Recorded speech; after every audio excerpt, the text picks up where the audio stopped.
So I'm reading Leviticus, and it gets me thinking. I've been thinking for quite a while, actually, that why are we given all these rules? Why is God giving us all this stuff right now at this time? Why are we getting all this right now at this time? Why is God giving us this? I mean, he's talked to Abraham. He didn't give Abraham a big old list of rules. He gave Abraham promises, right? He gave Abraham promises, but he didn't give him really a list of rules or anything with it. But then I also think about it, Abraham was a little bit confused because of it, because first he laughed at God, thinking that, how can I do this at this age? And then secondly, he didn't wait for God's timing. He actually went and slept with a servant, had a kid with her, and then eventually had Isaac. So I'm thinking, he didn't give him a list of these rules, but why is he giving Moses a list of these rules? But then I'm also reading, it's kind of revealed to me that maybe it's because they're going into the promised land.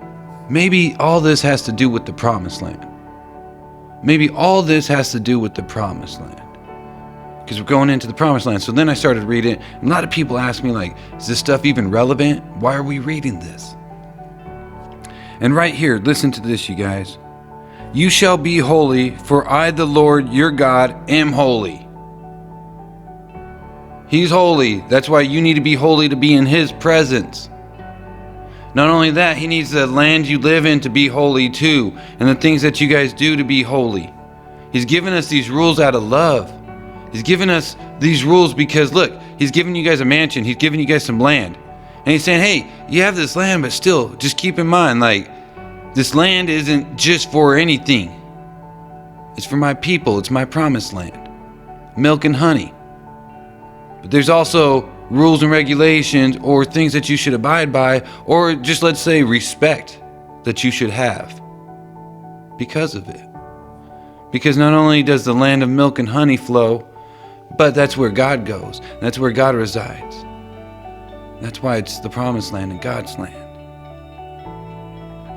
So I'm reading through that, and I start getting into some, things I don't really mind too much. The rules, the laws, all that kind of get to me a little bit. But then I read this part.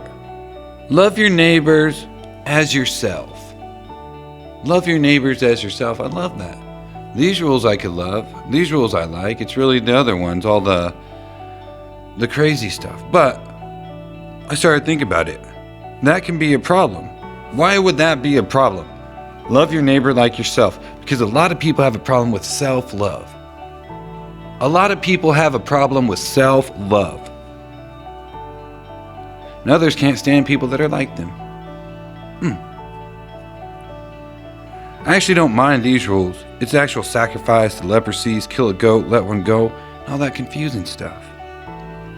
But one thing I have to do is keep in mind that God has placed it there for a certain reason. And it's important because it all leads up and leads back to Jesus dying on the cross for us. To show how important his blood is. To show once again how much God loves us, he sent his only son. Time after time after time after time after time. God has tried multiple times, multiple things, given us opportunities. We failed every single time.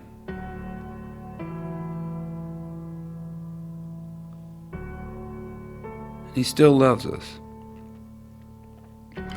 But why now would God give his people rules?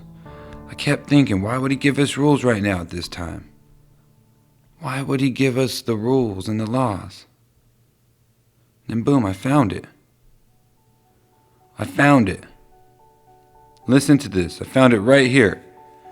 You shall therefore...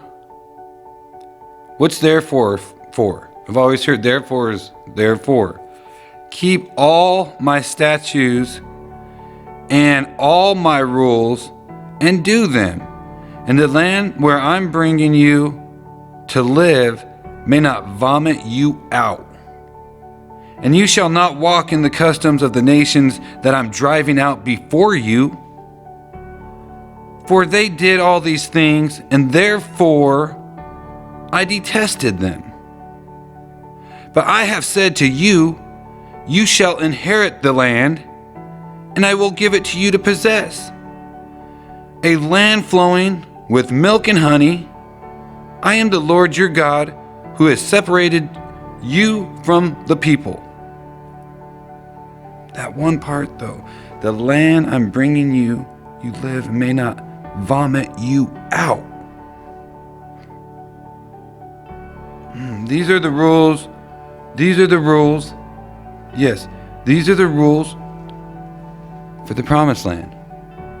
For the milk flow, for the flowing of the milk and honey. Wow. It was about the promised land. It is about the promised land. I could see why. I can see why he gave us rules and some guidance on that. Because think about it. He told Abraham, hey, look, I'm going to make you father of many nations. Abraham was old and he laughed at him. Not only laughed at him, he didn't want to wait for God's time. He waited for his time. He went and slept with a servant. Then eventually he had Isaac. Isaac had Jacob. And just so you guys know, it never should have been the God of Abraham, Isaac, and Jacob. It should have been the God of Abraham, Isaac, and Esau.